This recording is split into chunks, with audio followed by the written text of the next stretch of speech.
Hello and welcome to the science classes. So we are continuing with our series of class 10th science, and now we are reaching the chapter number 6. So today we will study the chapter number 6, which named as a life processes. ठीक, तो उन्होंने सबसे पहले chapter में क्या बोला है, ये बोल रहे हैं कि आप डिफरेंस किस तरह से लगाते हो, what is alive and what is not alive.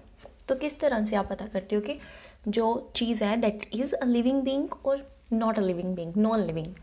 तो हम लोग किस तरह से देखते हैं. तो सबसे पहले वो एक डॉग की एग्जांपल लेते हैं, को की एग्जांपल लेते हैं कि जब वो लोग अपने रोज़मर्रा के काम कर रहे होते हैं, जैसे कि कोई डॉग है वो रनिंग कर रहा है ना, को है वो कुछ खा रही है, मैन है, और वो अपनी स्ट्रीट में ना बड़े ऊंचे ऊंचे बोलकर किसी से झगड़ा कर रहा है. तो ये सब क्या बता रही हैं कि वो ज़िंदा है ना, they are the living beings. लेकिन यही बात जब वो सो रहे होते हैं तब भी वो ज़िंदा होते हैं. तो हम लोग उनको ब्रीथ करते हुए देखते हैं. ठीक, तो जब वो ब्रीथ कर रहे होते हैं that is evidence that they are the living beings. अब यही चीज़ अगर आप लोग प्लांट्स के लिए बोलो तो प्लांट्स तो ब्रीथ नहीं करते. आप लोग वो दे ब्रीथ, लेकिन आप लोग तो नहीं देख पाते ना, that is a invisible process. और यही आप लोग प्लांट्स के केस में लो तो their breathing is not a visible process. वो आपको नज़र नहीं आता कि वो लोग ब्रीथ कर रहे हैं या नहीं, लेकिन फिर भी आप लोग बोलते हो कि प्लांट्स ज़्यादा लिविंग बींग्स. तो वो लिविंग बींग्स किस तरह से हम लोगों को उनकी ग्रोथ से पता चल रहा है. ठीक, और वो भी तो मूवमेंट करते हैं, भले ही वो किसी भी रीज़न से हो. मूवमेंट ये नहीं कि वो चलते हैं, लेकिन they show the movement. Okay, सो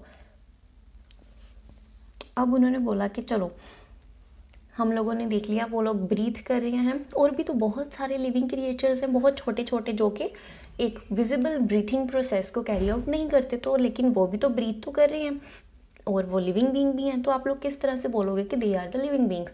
वहाँ पर क्या हो रही है, वहाँ पर मूवमेंट हो रही है मॉलिक्यूल्स की. ठीक, the movement of the molecules is a evidence. अगर आप लोग किसी बायोलॉजिस्ट से पूछोगे तो वो यही बोलेगा कि हाँ, जो ये मूवमेंट हो रही है मॉलिक्यूल्स की, that is a evidence that they are alive. ठीक, सो अब वो बोल रहे हैं कि why are the molecular movement needed for life. तो अब movement of molecules that means they are the living being. ठीक है, जिनमें मूवमेंट हो रही है मॉलिक्यूल्स की, लेकिन अभी लाइफ के लिए मॉलिक्यूल की मूवमेंट ज़रूरी क्यों है. ओके, हम लोग प्रीवियस क्लासेस में देख चुके हैं कि जो लिविंग ऑर्गेनिजम्स है they are the well organised structures, है ना. उनके टिश्यूज़ होते हैं, पहले मसल्स, देन टिश्यूज़, टिश्यू से सेल, और सेल आगे और बहुत सारे छोटे कंपोनेंट से मिलकर बना हुआ होता है. और because of the effect of the environment this organised order nature of living structures is very likely to keep breaking down over time. तो जैसे जैसे उनके इन्वायरमेंट में चेंज आते जाएंगे, उनकी जो वेल ऑर्गेनाइज्ड स्ट्रक्चर है उस उनके इन्वायरमेंट के अकॉर्डिंग उसमें भी कुछ ना कुछ चेंजेस आते जाएंगे. In order to break down the organism will no longer be alive. अगर जो उनका वेल ऑर्गेनाइज्ड स्ट्रक्चर है, अगर वो टूट जाएगा तो they will be no more. Okay, तो वो लोग जिंदा नहीं रहेंगे, they will not be considered as alive और a living being. Then living creatures जो होते हैं वो अपनी रिपेयर और मेंटेन करते हैं अपनी स्ट्रक्चर को. जैसे हम लोगों के भी अगर कोई घाव हो जाता है, कोई इंजरी हो जाती है, तो कुछ समय बाद भले वो मेडिसिन से हो या बिना मेडिसिन के हो, वो चीज़ क्योर हो जाती है. ठीक है, उसकी ट्रीटमेंट हो जाती है और वो ठीक हो जाती है, हील कर जाती है. तो लिविंग क्रिएचर को अपनी लाइफ को सस्टेन करने के लिए सबसे ज़रूरी है the repairing and maintaining their structures. Since all the structures are made up of molecules, तो हम सब लोग कहाँ से बने हैं, एटम्स, और एटम्स से आगे मॉलिक्यूल्स. तो we are made up of the molecules. They must move molecules around all the time. तो जो हम लोग जिन मॉलिक्यूल से बने वो मॉलिक्यूल्स हमारे इस बॉडी स्ट्रक्चर में हर वक्त क्या करते रहते हैं, मूवमेंट करते रहते हैं, जिससे हम लोग ये बोल सकते हैं that we are the living beings. Otherwise we are not a living being, अगर हम लोगों के मॉलिक्यूल्स ने मूवमेंट करनी बंद कर दी.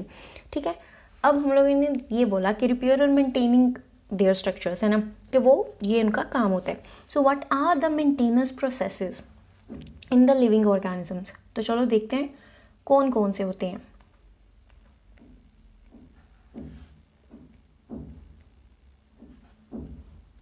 तो वो बोल रहे हैं कि हम लोग सो रहे हैं ना, जब वाई वी आर स्लीपिंग, तब भी ये हीलिंग का प्रोसेस, मेंटेनेंस का प्रोसेस ये चलता रहता है उसी तरह से, ठीक।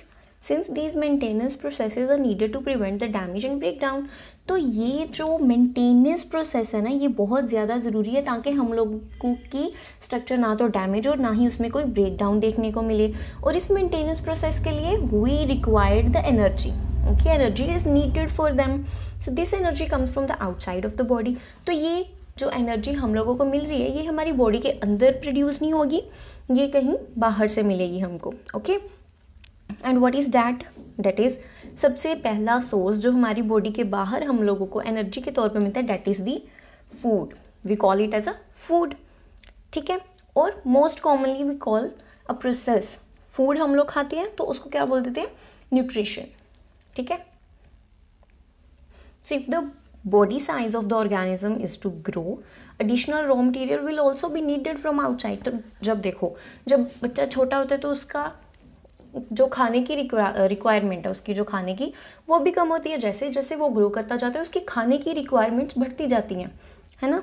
तो यही बात उन्होंने बोली कि जैसे जैसे वो लिविंग बीइंग बढ़ता जाएगा उसी तरह से क्या होता जाएगा, उसकी खाने की रिक्वायरमेंट, उसकी एनर्जी की रिक्वायरमेंट बढ़ती चली जाएगी। कुछ तो इस तरह के होते हैं जो कि बड़े सिंपल कार्बन बेस्ड फूड से अपना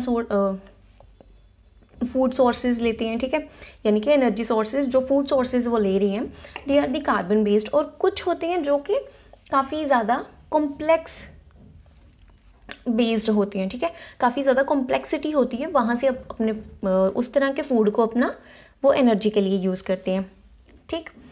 so the outside sources of energy could be quite varied.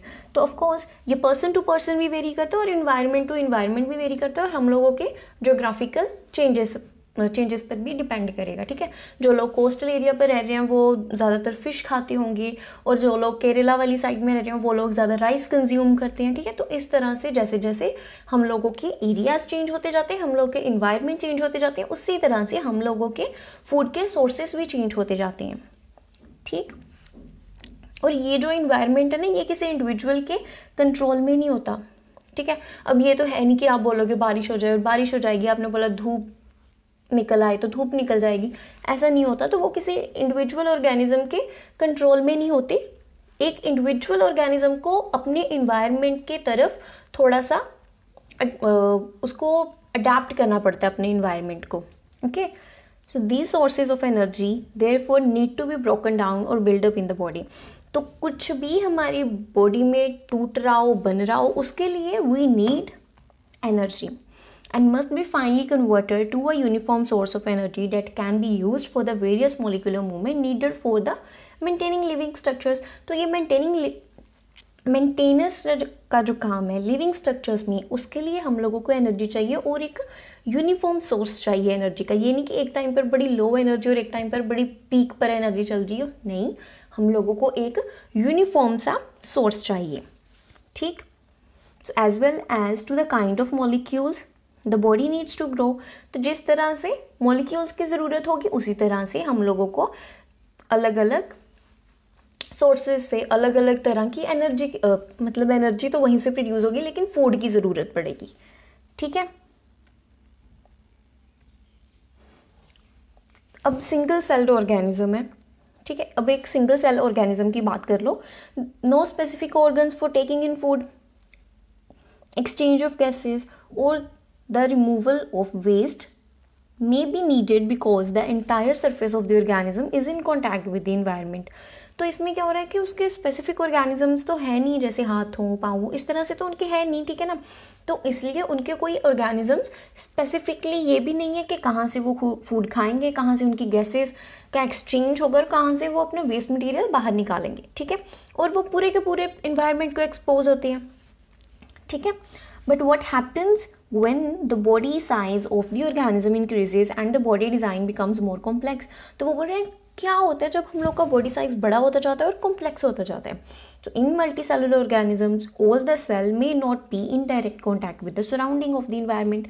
तो हम लोग का सराउंडिंग इन्वायरमेंट है मल्टी सेलुलर ऑर्गेनिजम्स के केस में, उनके सभी के सभी सेल इन्वायरमेंट को एक्सपोज नहीं होते, ठीक। And this simple diffusion will not meet the requirement of all the cells. तो ये जो डिफ्यूजन आ गया हम लोगों के बीच में, तो ये हो सकता है कि सारे के सारे सेल्स की नीड को, उनकी रिक्वायरमेंट को पूरा ना कर पाए। So we have seen previously how in multicellular organisms various body parts have specified in the functions they perform. तो हम लोगों ने जो मल्टीसेलुलर, आप ह्यूमन बीइंग की बात ही लेकर चलो, तो उनके जितने भी बॉडी पार्ट्स हैं they have a specific function. अब उनके करने के लिए एक स्पेसिफिक फंक्शन होता है कि हाँ ये जो पार्ट है हमारा, इससे हम लोग सांस लेंगे, ये जो पार्ट है it will be use for the digestion of the food, ठीक है। तो इस तरह से, and we are familiar with the idea of the specialised tissues and with their organisation in the body of the organism. तो हम लोग जानते हैं, इनको प्रीवियसली पढ़ चुके हैं, ठीक है। It is therefore not surprising that the uptake of the food and oxygen will also be the function of a specialized tissue. Of course, it is a function of a specialized tissue कि खाना खाना और oxygen को inhale करना, ये भी एक specified tissue का काम है। However, this poses a problem since the food and oxygen are now taken up at one place in the body of the organism while all part of the body needed them. तो यहाँ पर भी एक problem क्या आ रही है कि same part है जो ऑक्सीजन को भी इनहेल कर रहा है, खाना भी खा रहा है, लेकिन ये दो चीज़ें, ऑक्सीजन और फूड एनर्जी, ये तो पूरी की पूरी बॉडी को चाहिए, है ना। This situation creates a need for the transportation system for carrying food and oxygen from one place to another in the body. तो इस वजह से हम लोगों को एक ट्रांसपोर्ट सिस्टम चाहिए अपनी बॉडी के अंदर भी, ठीक है, जो कि पूरे के पूरे खाने को और ऑक्सीजन को पूरी बॉडी तक लेकर जा सके, एक बॉडी पार्ट से दूसरे बॉडी पार्ट तक। When chemical reactions use the carbon source and the oxygen for energy generation. तो केमिकल यूज करते हैं कार्बन सोर्स को और ऑक्सीजन को एनर्जी जनरेट करने के लिए। They create byproducts that are not only useless for the cells of the body. तो उन्हें बोला कि जो बाई प्रोडक्ट्स इनसे प्रोड्यूस होते हैं ना, वो एक तो यूजलेस होते हैं, बॉडी के लिए चाहिए नहीं, और अगर वो ज़्यादा टाइम तक हम लोगों के बॉडी के अंदर रहेंगे तो even they will be harmful for a body. So these waste byproducts are therefore needed to be removed from the body and discarded outside by the process called excretion. तो ये जो waste होता है ये by the process of excretion हम लोग की body से बाहर निकलता जाता है। सिर्फ ह्यूमन बींग्स की नहीं, all living creatures. Again, if the basic rules for body design in multicellular organisms are followed, a specified tissue for excretion will be developed, which means that transportation system will need to transport waste away from the cells in this excretory tissues. तो इसी तरह से multicellular organisms में एक ये भी हम लोगों को ट्रांसपोर्ट सिस्टम चाहिए जो कि ये जो वेस्ट है ना, इसको एक्सक्रीटरी टिश्यू तक लेकर जा सके। ओके, हम लोग जितने भी काम करते हैं अपनी रोज़मर्रा की ज़िंदगी में, जितने भी काम करते हैं, they all need energy. Okay, energy के बिना नहीं किए जा सकते। And how do living things get their food. तो ये तो हम सब लोग जानते हैं कि लिविंग बीइंग्स को हम लोग डिवाइड कर सकते हैं ऑटोट्रॉप्स में, यानी कि प्रोड्यूसर्स में, और कंज्यूमर्स में, ठीक है। प्रोड्यूसर्स कौन से होते हैं? प्रोड्यूसर्स होते हैं हम लोगों के ग्रीन प्लांट्स जो कि फूड को बनाते हैं, एनर्जी को प्रोड्यूस करते हैं। और उसके बाद आते हैं कंज्यूमर्स जो कि उन पर डिपेंड करते हैं अपनी एनर्जी के लिए। और कंज्यूमर्स भी आगे होते हैं हर्बीवोर्स और कार्निवोर्स और ओमनिवोर्स, ठीक है। तो एक तो सिर्फ और सिर्फ क्या खाएंगे, दे आर द वेजिटेरियंस, और सेकंड वाले they are the non vegetarians, और थर्ड वाले they are the veg and non veg both. ये तीनों दोनों ही खा सकते हैं, ठीक है। तो इसके बाद आएगा आप लोगों का टॉपिक क्लोरोफिल, तो वो हम लोग नेक्स्ट लेक्चर में करेंगे। Okay, so thank you for watching the video. Like and share the video and subscribe to the science classes. Thank you.